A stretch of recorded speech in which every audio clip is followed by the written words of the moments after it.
Resmi bercerai dari Aufar Hutapea, Olla Ramlan dapat hak asuh anak dan nafkah masa idah Rp60 juta. Aufar Hutapea dan Olla Ramlan telah resmi bercerai. Perceraian keduanya telah diputuskan oleh Pengadilan Agama Jakarta Selatan, Senin tanggal 6 Juni tahun 2022.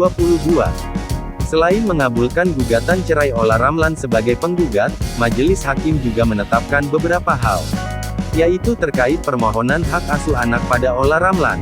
Di sisi lain, Aufar Hutapea diwajibkan untuk memberi nafkah pada kedua anaknya. Lebih lanjut, Taslimah mengatakan, tuntutan penggugat mengenai muta serta nafkah selama masa idah dikabulkan. Saat disinggung mengenai harta gono gini, Taslimah mengatakan, tak ada hal lain yang ditetapkan oleh pengadilan.